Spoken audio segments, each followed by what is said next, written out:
Something smooth yet sinister, coming through to diminish you. And this here's the finisher. Check it out. What is going on, guys? It's your boy Trey coming back at your screen by me, the World Wide Web. And today for you guys, what I'm going to get into is a quick unit overview of the second half of the King of Fighters collaboration. Alright, so there was a second batch released during this collaboration, and I'm just going to briefly discuss what these units are capable of and give my quick little opinion on them, on what I think they excel in and what I think they may not be so great in. Alright, so we're going to start this one off straight with the Omni unit this time. Alright, so we're going to take it straight to the Omni. His name is Iori Yagami. Alright, so he is a Omni Evo unit, Dark Element. Alright, they did pretty good with these sprites, I must say. I'm not sure if Gumi made it themselves or they were already made for Gumi or whatever, but they did pretty good, you know, capturing their stance and whatnot, because it's pretty much just like the actual King of Fighters unit. Alright, but anyway, let's discuss what he's capable of. So first of all, his leader skill is called Unbridled Instinct. 80% boost to attack, 40% boost to max HP, hugely boost BB attack, that's about 200%, enormously boost attack when HP is low. Alright, and so he, for every 0.4, or it's a 0.4 boost in his attack per 1% HP lost. Alright, that's how it works. And then greatly boost BB gauge when damage dealt has exceeded a certain amount, so he will automatically get, well, everyone will automatically get 6 BCs after you deal 10,000 damage. Alright, so good stuff there. Alright, now I'm going to go through everything he's capable of, then give my opinion. I think that'll make it a little bit faster. Get out of the way, junk.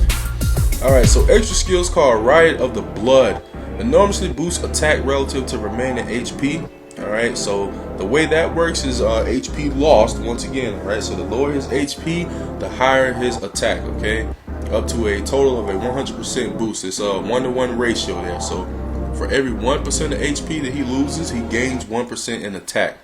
Alright, and damage taken greatly boosts BB gauge. So he gets 3 BCs every time he gets attacked. Alright, oh my goodness, move it. So his BB is called Yasakaduki. 17 combo powerful fight and dark attack on all foes. Greatly boost BC efficacy for 3 turns, that's about 50%. Hugely boost dark elemental damage for 3 turns, that's about 150%. And adds fire and dark elements to attack for 3 turns. Right? The SBB is called Yasakaduki 2. 20 combo powerful fire and dark attack on all foes. Hugely boost BB attack for 3 turns, that's about 300%. Hugely boosts own attack for 3 turns, that's about 300%, and adds fire and dark elements to attack for 3 turns. Right? So a little bit selfish there, but the BB attack boost on this nice. Alright, and then lastly we got the UBB called Yasakaduki Max. 24 combo massive fire dark attack on all foes. Enormously boosts to BB attack for 3 turns, that's about 600%. Alright, reduces own defense by 50%, but enormously boosts own attack for 3 turns. Alright, so that's a 600% increase in his own attack. Enormously boosts fire and dark elemental damage for 3 turns, and that's by 400%. And lastly, enormously boosts BB gauge for 3 turns, and it automatically fills 50 BCs at the end of the turn for 3 turns. Alright, so let's go ahead and get into his SP skills here real quick. Alright, so first you got the parameter boost type. For 20 points you can get a 50% boost to his attack. Alright, for another 10 points you can make that 50% boost become an 80% boost to the attack. Alright, but you must first buy the 50% boost. Okay, now you got the attack boost. For 30 points you can give him a 50% boost to his own BB attack. Alright, and then for another 30 points you can change that 50% boost to BB attack to a 100% boost to BB attack. Alright, for 20 points you can raise his normal hit count, so it'll just add a +1 to his normal hit count. And then for 40 points you can enhance the SBB and UBB's BB attack boost by 100% each. Alright, so the SBB will now be 400%, the UBB will now be 700%. For 30 points, you can add huge boost to the attack effect on BB and SBB. Alright, so it will bump it up to 160% boost to attack on the BB and Lastly, you got for 30 points adds defense, ignore effect to attacks for 2 turns. Alright, so for 2 turns you'll have defense. Now, here's what I think of this unit, okay? I think he is mainly built around dealing damage with very high attack and very high BB attack, right? He's a little bit of a glass cannon, especially with the UBB, right? Especially with the UBB, where he cuts his own defense on some Logan type stuff, all right? But this unit is mainly like damage. That's purely what he's all about, is just dealing damage.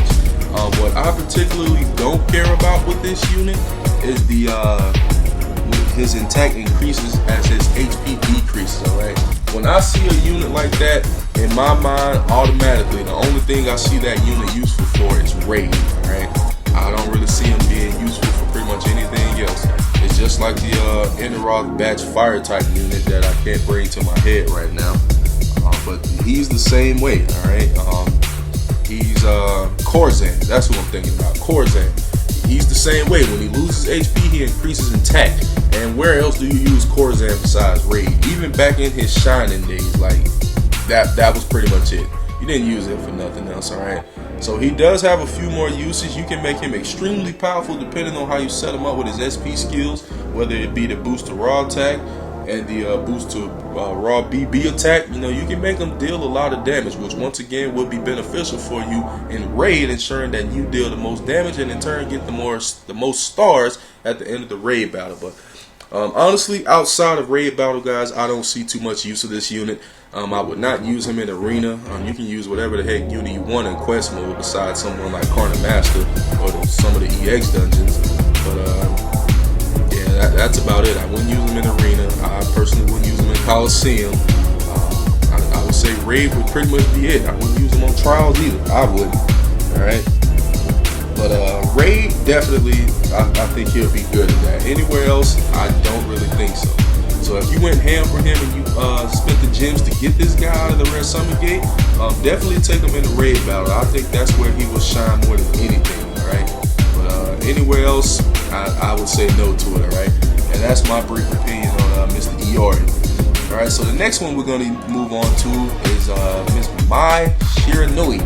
Alright, she is the fire type in this batch, another fire type I should say. So let's briefly talk about what she's capable of. Alright, her leader skill is called Shiranui Ryu Ninjutsu. 100% boost to attack, boost crit hit rate, and that's by 20%. Hugely boost crit damage, that's by 150%. And critical hits greatly boost damage for 2 turns. Alright, so it's going to boost the damage by 50% for those 2 turns. 50% boost to attack, rather, it would be. Some of the wording can kind of throw you off on this. But her extra skill is called Fervent Ardor. Critical damage boosts BB gauge, and that's by 6 every time she gets a critical hit. Probable damage reduction to 1, that's a 20% chance to happen. And adds fire element to BB and SBB for 3 turns, right?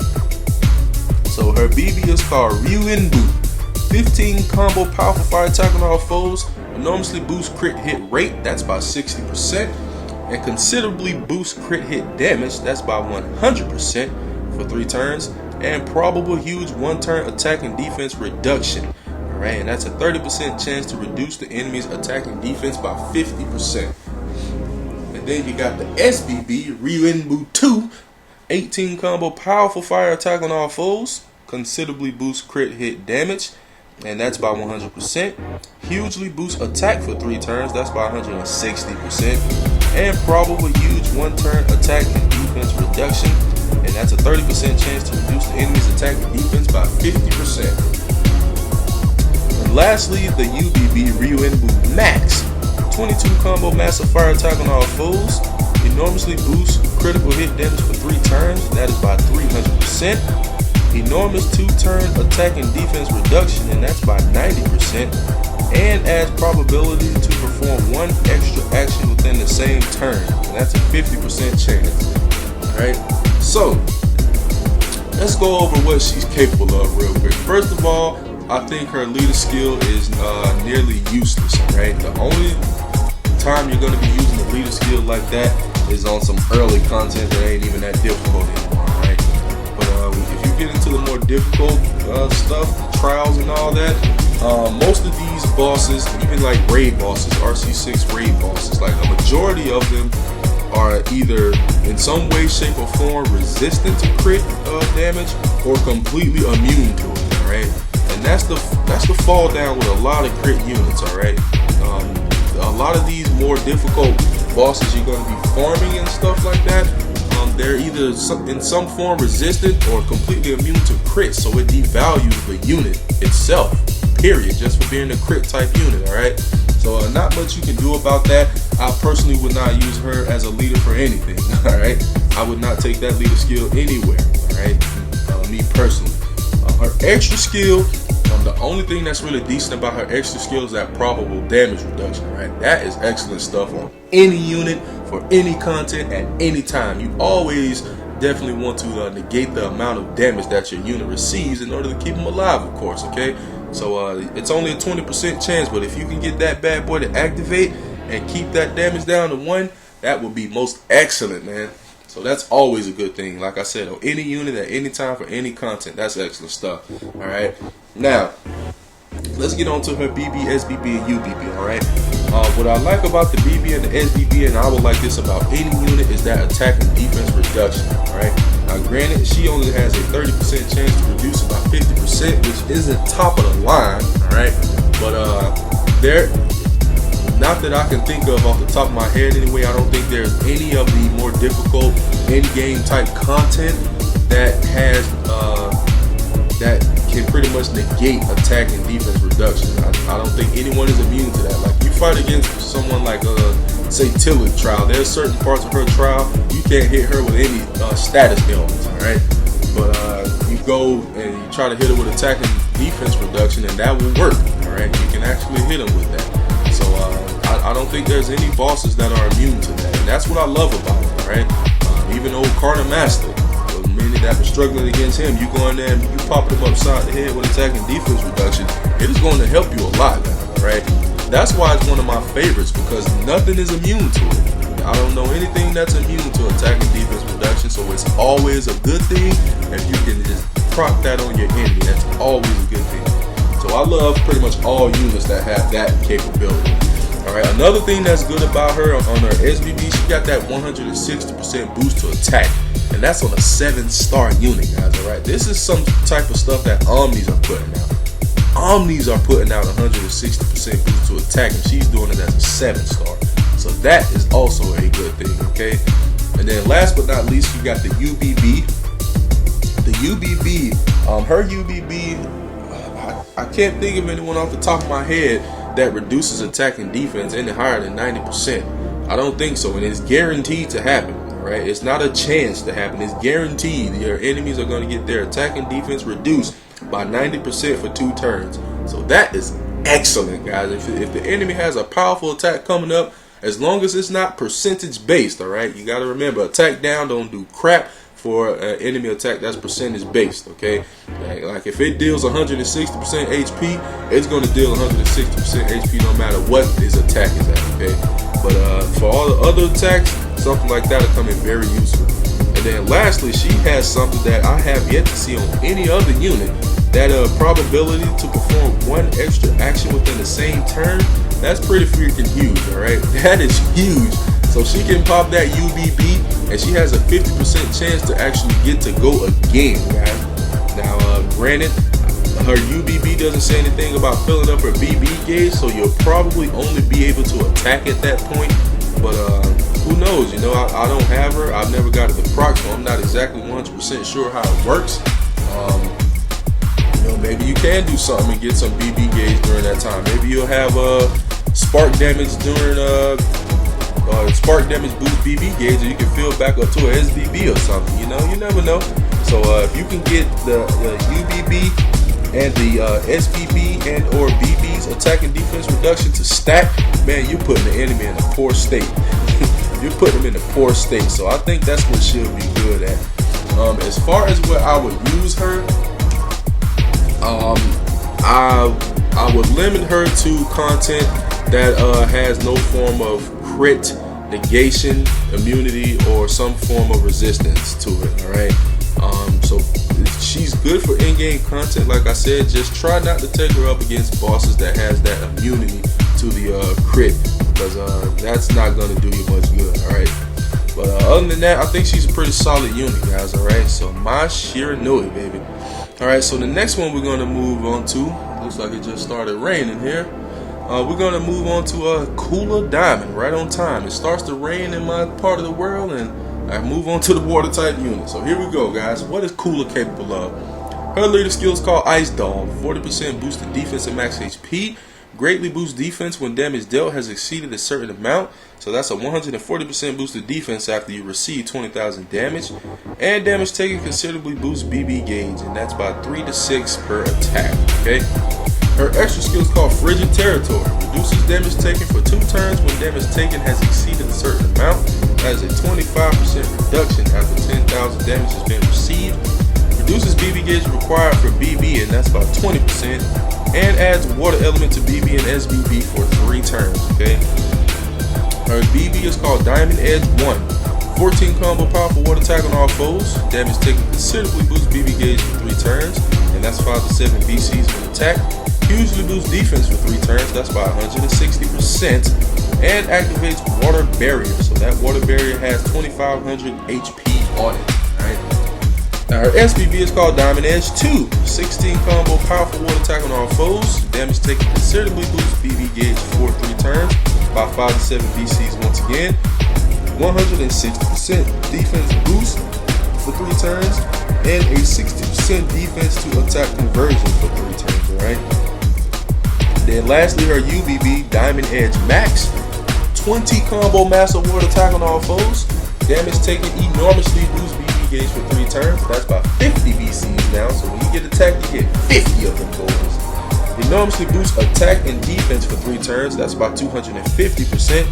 And enormously reduces damage taken for 1 turn. So that's 100% mitigation on some Magus type ish. Alright. So what do I think about Cooler? I think she is mainly for survivability, right? Pretty much everything she does is to help keep your squad alive, and I like that, alright? The reason I like that is because that is good for pretty much anything, guys, alright? I even think she has a pretty useful leader skill. I do think her leader skill is useful for a 7-star, most definitely. Granted, we're in the Omni era, so you're probably not going to be using her as a leader, but for those who may be newer into the game, may have been fortunate enough to pull this unit out of the gate, you're not really stacked on Omni units, I think she has a useful leader skill for you in pretty much any content, guys, alright? Because at the end of the day, survivability is useful anywhere, alright? At the end of the day, you don't want your units to die no matter what you're doing. Arena, freaking trials, raid, whatever. You don't want your units to die. You want them to stay alive and win the battle, alright? And that's what she excels at. Alright, she's reducing BB gauge.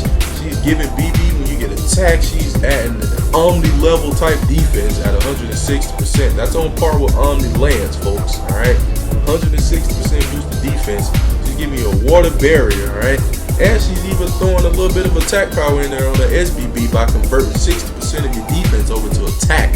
Alright, and then last but not least, you don't have to rely on only Magus or Nidore anymore. Alright, and probably a couple other units I can't think of as far as the 100% mitigation. Alright, she has it on her UBB, okay? Now granted, she's not Omni, so she doesn't have any SP skills in order to boost that for a second turn like Magus does, alright? But if she's all you have as far as 100% mitigation, she can get the job done. And there is some content where you need that at one point or another, okay? So she is one of the more useful units in this batch, I would say, okay? She has a lot of usefulness to her, increasing the overall survivability of your squad, which once again is a good thing no matter what you are doing. Alright, so as far as where I think she would be useful, I probably wouldn't take her into Arena Coliseum, alright? It's not that she's bad, it's just in Arena Coliseum, it's more about wrecking the enemy opponent than it is about keeping your units alive at the end of the day, alright? And especially as a lead, because there's just way too many better leads for her as far as Arena Coliseum lead. But I think she'll be good at just about everything else. I think she will do you good in raid, as a lead or as a sub unit. Alright, so if you don't have Omni, she'll make a decent lead for it. Alright, but if you do have Omnis, then of course just use as a sub unit.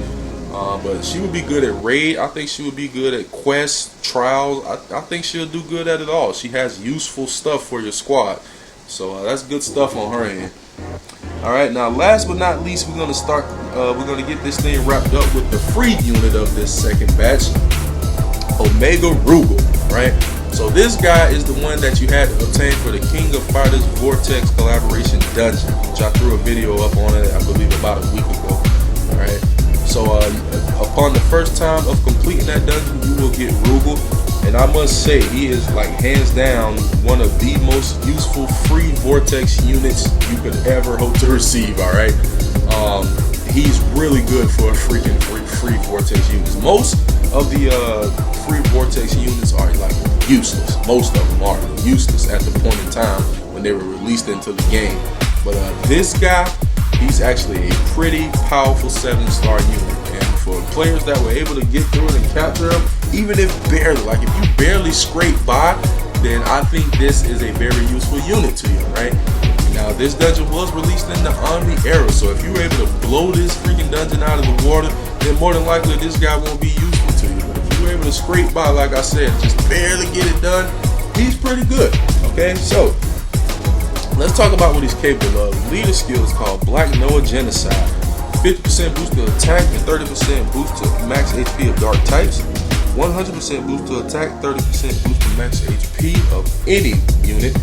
Greatly boost BB attack, that's by 200%, and considerably boost BB gauge each turn, and that's by 6 BC, okay? Then you got his extra skills called Doppelganger, reduces all elemental damage received, that's by 10%. Greatly boosts attack when BB gauge is full, that's by 80%. And adds Dark Element to BB and SBB for 3 turns, alright? His BB is called Gigantic Pressure 1, powerful dark attack on all foes. It's only 1 hit, keep that in mind. All of his BBs and SBBs and all that's only 1 hit. Fills own BB gauge to max. Damage taken considerably boosts BB gauge, and that's by 6 to 7 BCs when you get attacked. And then he negates all status ailments for 3 turns. Alright. Then on the SBB, you got Gigantic Pressure 2. Powerful dark attack on all foes. And it gets more powerful the more HP you have. So at max HP, this thing is going to deal a lot of damage, okay? Activates a Dark Barrier. Greatly boosts BB attack, critical hit rate for 3 turns, and boosts attack relative to defense for 3 turns. Alright, so there's a lot going on in that SBB, okay? Like I said, the more HP he has, the more damage it is going to deal, okay? So he also boosts BB attack by 300%. He has that 60% defense to attack conversion, 60% boost to critical hit rate, and he gives you a dark barrier with 3000 HP on that bad boy, okay? Not too shabby, not too shabby.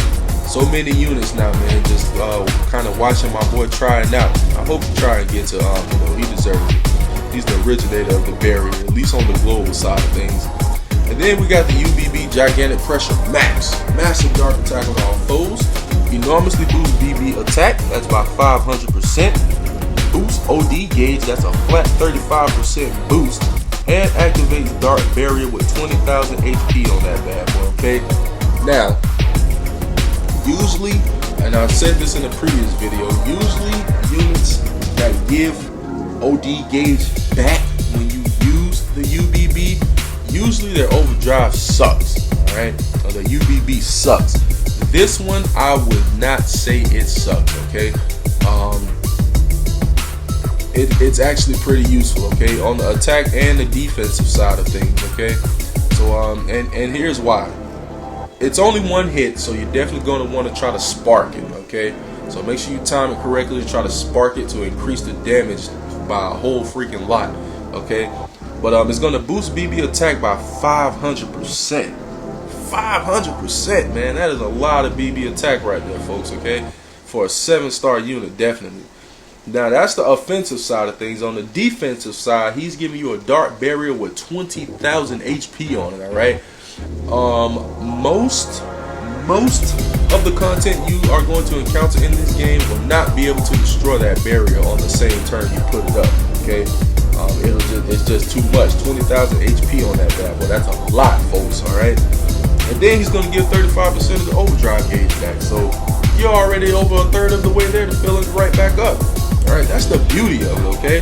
So like I said before, when you have these types of UBBs, guys, this is the type of UBB you use when there's not really an HP threshold coming up you need to look out for or something like that. You don't have to worry about that.